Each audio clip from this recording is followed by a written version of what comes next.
Pasta sauce aisle is one of the biggest deceptions in your grocery store because right now, you're standing between a $2.49 jar and a $9 jar, and you've been told the price difference means one thing: better ingredients. Real Italian cooking, a brand that actually cares. That's the story on the label. It's not what's happening on the shelf. Here's the part that should actually bother you. Some of the sauces marketed as premium, authentic, and homemade are now owned by the exact same corporation that makes the cheap stuff you think you're avoiding. Same boardroom, same shareholders. Two completely different price tags on jars sitting 15 feet apart in the same aisle. Think about how much trust you put into that jar without ever verifying a single thing on it. You trust the word traditional. You trust a basil sprig printed on the label. You trust a price tag to mean quality because that's the shortcut your brain has been trained to take since you were a kid, pushing a cart next to your parents. Nobody has time to research a jar of tomato sauce. That's exactly why this aisle works the way it does. Today, we're counting down 5 pasta sauce brands you should think twice about, and one ownership detail near the end that's going to change how you look at the fancy shelf forever. Then, 5 sauces that are actually worth what you're paying for them. Framing. Here's how this works. We're counting down from 5 to 1, worst offender last. The brands you should think about putting back on the shelf. Then we flip it, and I'll show you 5 sauces that actually earn their price tag. Same rules apply to every single one. I read the label, I explain what's actually going on, I give you a way to check it yourself at home, and then you decide what goes in your cart. I'm not telling you what to buy. I'm just closing the gap between what the front of the jar says and what the back of the jar actually admits. One more thing before we start. This isn't about cheap, bad, expensive, good. You're going to see that logic break in both directions before this video is over. Let's start with the one that dresses up like a restaurant brand. Number 5. Bertolli. The one dressed up like a restaurant brand for the refrigerated aisle. Bertolli sells you heritage, the olive branch logo, the since 1865 story, the Italian script on the label. Everything about this jar is designed to make you feel like you grabbed something imported, something a family in Tuscany has been perfecting for a century. It sits on the shelf next to the mainstream brands, but visually signals that it belongs somewhere else, somewhere nicer. Now look at who actually owns it. Bertolli pasta sauce isn't run by an Italian family anymore and hasn't been for over a decade. It was bought, along with Ragú, by Mizkan, a Japanese food conglomerate, in a 2014 deal with Unilever worth more than $2 billion. 2 Italian heritage brands, 1 Japanese parent company, 1 purchase order. That's not a scandal by itself. Companies get bought and sold constantly, but it should at least make you pause before you pay a heritage premium for a brand story that's now 3 ownership changes removed from the family it's named after. And the ingredient list backs up the marketing gap. Bertolli's tomato basil variety comes in at around 11 grams of sugar per half-cup serving, more sugar than a French cruller donut per equivalent serving, according to nutritional comparisons of the two. That's not a rounding error. That's a formulation choice. And once you know to look for it, you start noticing how many Italian basil jars taste closer to a fruit-forward sauce than a savory one. Here's why that happens. When a sauce is built around a thin tomato base instead of a long, slow reduction, sugar is the cheapest, fastest way to fake body and balance the acidity. Real reduction takes hours in a kitchen. The water cooks off, the tomatoes concentrate, the sweetness comes from the fruit itself getting more intense as it loses volume. A factory doesn't have hours per batch. Sugar takes 1 ingredient line and 0 extra cook time, so it does in 3 seconds what a slow simmer does in 3 hours. Try this yourself. Taste a spoonful of Bertolli tomato basil next to a sauce. You've simmered yourself, even a basic one. You'll notice the sweetness first before you notice the tomato. That ordering, sweet first, tomato second, is the tell. Around $3 to $4 a jar, and what you're actually buying is tomato-flavored syrup wearing an Italian passport. The next brand doesn't even bother with the passport. It just leans on being the one your parents bought. Number 4. Prego. A comfort food default that's really a chemistry experiment in a jar. Prego's entire brand identity is built on being thicker, heartier, and, according to the company's own publicized taste tests, sweeter than its biggest rival. It's marketed as the clings-to-your-pasta option, the one that feels like more effort went into it. The jar your household has probably bought on autopilot for years without a second thought. That's exactly the problem. Autopilot is where deception survives longest. Now flip the jar around and actually read the ingredient order. Ingredients are listed by quantity, highest first. That's not a suggestion. It's a federal labeling requirement, which means the order itself is a confession. Prego's traditional sauce starts with tomato puree, which itself starts with water, followed by diced tomatoes, sugar, and canola oil. Further down the list, citric acid, dehydrated onions, dehydrated garlic, and this is the one that gets me, onion extract, and garlic extract, which is a way of adding onion and garlic flavor without adding actual onion or garlic. You're not getting the vegetable. You're getting a flavor engineered to remind you of the vegetable. The reason is simple. When water is your first ingredient, you've diluted your tomato content before you've added a single spice. Sugar and canola oil then have to do the work of faking richness and body that real tomatoes and real olive oil would otherwise provide. And it's dramatically cheaper to do it that way because water is essentially free, and canola oil is one of the least expensive fats on the commodity market. Across Prego's different varieties, sodium also swings anywhere from around 410 to over 530 milligrams per half-cup serving, depending which one you grab, meaning which Prego matters almost as much as Prego or not. Grab a jar at home, spoon some onto a plate, and tilt it. Watch how quickly it runs and separates compared to an oil-forward, low-water sauce. Real body holds its shape longer because it isn't held together by water and starch alone. Prego runs around $2.79 to $3 a jar, and it's owned by the Campbell's Company. Keep that fact in your pocket, because it matters a lot more in about 4 minutes. 3 down. 2 more to go before we get into the brand with the fanciest packaging on this whole list. Number 3. Classico. The one that looks like a farmer's market and reads like a spreadsheet. Classico built its whole shelf presence around the glass jar and the rustic label, a sprig of basil, traditional in the name, an aesthetic that says small batch Italian kitchen, not industrial food manufacturing. Now check the ingredient panel and the price per ounce. Classico's tomato basil variety isn't organic,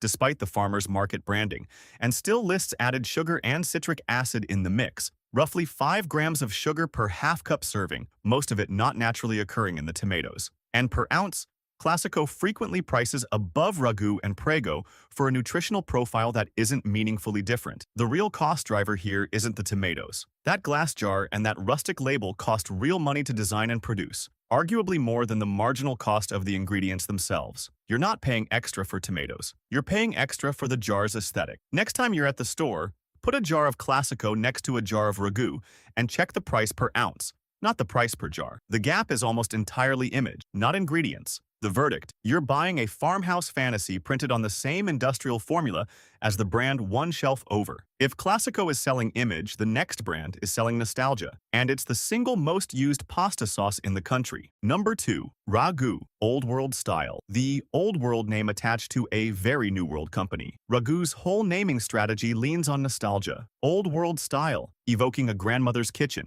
a recipe passed down for generations. And it's not a fringe brand pulling this off. Ragú is reported to be the single most used pasta sauce brand in the United States. Now, the reveal. As mentioned 2 spots ago, Ragú is owned by Mizkan, the same Japanese conglomerate that owns Bertolli, after that 2014 $2 billion plus acquisition from Unilever. And on the ingredient side, Ragú's Old World style traditional sauce lists added sugar, and several of its other lines list natural flavor, a legally vague catch-all term that, according to the Environmental Working Group, can represent anywhere from 50 to 100 different compounds bundled under one line, none of which the manufacturer is required to individually disclose. Why that matters? Natural flavor isn't a red flag by itself, but it is a black box. It's the 4th most common ingredient in packaged food in America, behind only salt, water, and sugar. And you have no way of knowing from the label alone exactly what's in it. One quick test. Try to define natural flavor out loud, using only what's printed on the jar. You can't. Nobody can. That's the point. The most old world thing about this sauce might genuinely be the name on the front of the jar. And now, the one you didn't see coming. The jar that costs 3 times as much and still ends up in the same company's pocket. Mid-video check-in. Quick pause before we get into the worst one on this list. If this breakdown is useful so far, a quick like helps this reach more people who are about to make a grocery run. Okay? Number 1. Rau's Homemade, the $9 jar that's secretly on the same team as the $2 jar. Rau's has arguably the best origin story in the entire pasta sauce aisle, and it's a true one. It traces back to Rau's, a tiny, legendary restaurant in East Harlem that opened in 1896, a place so exclusive that getting a table has famously been close to impossible for decades. In 1992, Frank Pellegrino Sr. launched Rau's Homemade so people who could never get a reservation could still taste the restaurant's sauce from a jar. That's not marketing spin, that's the actual history, and it's a big part of why Rau's built a reputation as the authentic, Restaurant-quality options sitting in the premium section, usually priced around $9 for a much smaller jar than the mainstream brands. You don't reach for Rao's because you compared nutrition labels. You reach for it because it's the one jar in the premium section. Everyone already agreed is the good one. Reviewers, food blogs, your foodie friend who actually cares about ingredients. Here's the detail that changes the story. In March 2024, Rao's parent company, Sovos Brands, was acquired by the Campbell's Company. Yes, the same Campbell's that owns Prego, the sauce sitting at number 4 on this list, in an all-cash deal worth approximately $2.7 billion.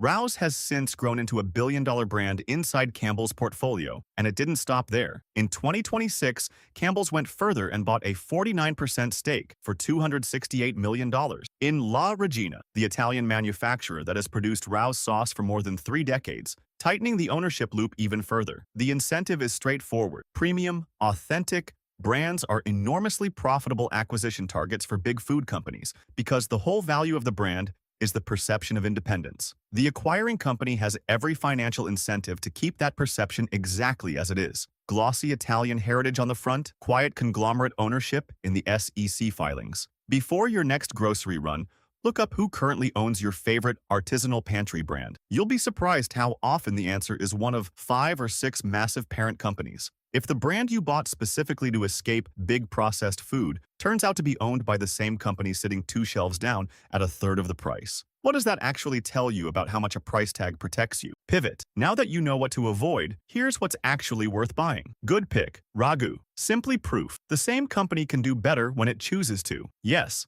this is a Ragú product from the same Mizcan portfolio we just spent a full minute on, but Simply is a genuinely different formulation line. No added sugar, no artificial flavors, positioned specifically for people who want the Ragú name without the additive list. What it does differently, the no sugar added framing, means you're not getting the same added sugar boost we flagged in the old world style version. Read the ingredient order for yourself before buying. Sugar shouldn't be sitting in the first 5 ingredients the way it does on the standard line. The honest trade-off. It's still a mass market jar with dehydrated aromatics rather than fresh, and it's still made by the same company whose other products we just told you to avoid. So read the specific label every time because the name on the front doesn't guarantee the formula inside. Around $3 a jar. Bottom line, same shelf, same company, meaningfully better formula. Proof that which brand matters less than which product. Good pick. Victoria Fine Foods wins by being almost nothing at all. Victoria is a family-run company that traces back to an Italian family that immigrated to Brooklyn in 1929, and it's stayed a fairly small ingredient-forward operation ever since. Not a conglomerate subsidiary. What it does differently, it skips tomato paste and water entirely and builds the sauce from whole tomatoes and juice, plus olive oil, instead of diluting a paste base. The ingredient list: whole tomatoes and juice, onions, olive oil, sea salt, garlic, basil, spices. 7 ingredients, all recognizable, no added sugar and no high fructose corn syrup on the label. Pour it out and notice the texture. It's visibly thicker and chunkier straight out of the jar than the water-based mainstream brands because there's nothing there to dilute it. The catch: it runs around $7 to $10 for a jar depending on size, and it's a smaller company, so it's not stocked in every store the way Ragú and Prego are. Net take: this is what ingredients come first actually looks like on a label, not just in a slogan. Good pick. Newman's Own Marinara. Your grocery money quietly does something else here too. Newman's Own has an unusual structure. The company donates all of its royalties and profits from product sales to charity, a commitment started by Paul Newman in 1982 that the company says has directed more than $450 million to charitable causes since. What it does differently on the formulation side: the standard marinara lists tomato puree, diced tomatoes, extra virgin olive oil, carrot puree, sea salt, basil, garlic, and dried onion. And it's labeled no added sugar, using the natural sweetness of the carrot puree instead of straight sugar to round out the acidity. The label makes it easy to check. No added sugar and no artificial ingredients are stated right on the jar, and the nutrition panel backs it up with 0 grams of added sugar per serving. Where it falls short, sodium still runs moderately high on this one, around 450 milligrams per half-cup serving. So it's not a low-sodium pick even though it's a clean one. Check that number if sodium is your priority. Typically priced in the $4 to $5 range. The verdict: a genuinely simple ingredient list, a charitable model behind it, and a sauce that doesn't need sugar to taste balanced. Good pick. Carbone marinara skips the water altogether, and it shows. Carbone built its food brand off the reputation of its New York Italian-American restaurant, and its jarred marinara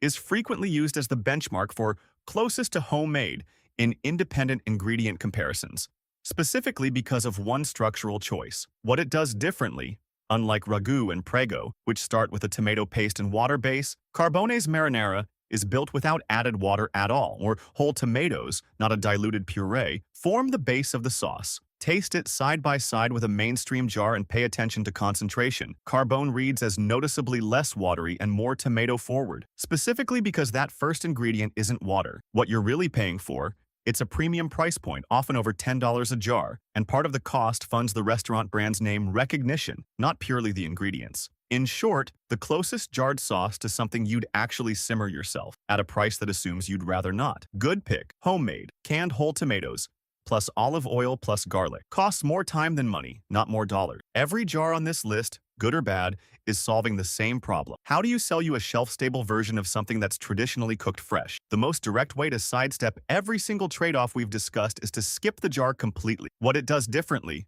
total control. Canned whole San Marzano-style tomatoes, crushed by hand, olive oil, garlic, salt, and basil. That's the entire ingredient list, and you decide every quantity yourself. The count? Stated the way this format demands it. 5 ingredients, not 5 ingredients hidden among 12. 5. Total. The proof test? Simmer it uncovered for 30 to 40 minutes and watch it visibly reduce and thicken on its own. No starch, no added sugar, no citric acid required, just water cooking off and flavor concentrating. The trade-off. It takes active time you don't get back. Chopping, stirring, standing at a stove, and it won't last in the fridge as long as a shelf-stable jar once it's opened. The takeaway, cheaper per serving than any premium jar on this list, but it charges you in minutes instead of dollars. Close. Here's the whole video in one sentence. The pasta sauce aisle is designed around one goal, getting you to trust the jar before you've read what's actually inside it, whether that trust comes from a low price, a rustic label, or a restaurant's name on the front. So here's a heuristic you can use at the store without remembering a single brand name from this list. Check where sugar sits in the ingredient order. If it's in the first 5, that's a formulation choice, not an accident. Check if water is the first ingredient inside the tomato puree. That tells you how diluted the base is before anything else gets added. And before you pay a premium price, spend 15 seconds looking up who actually owns the brand, because premium and independent are not the same word. And today's example proved that in a pretty striking way. You don't need to become a food scientist to use any of this. You just need to flip the jar over before it goes in the cart. Drop a comment with what you're switching away from and what you're switching to instead. I read everyone. And if you know someone who's been buying the healthy jar for years without knowing who actually owns it, send them this video before their next grocery run.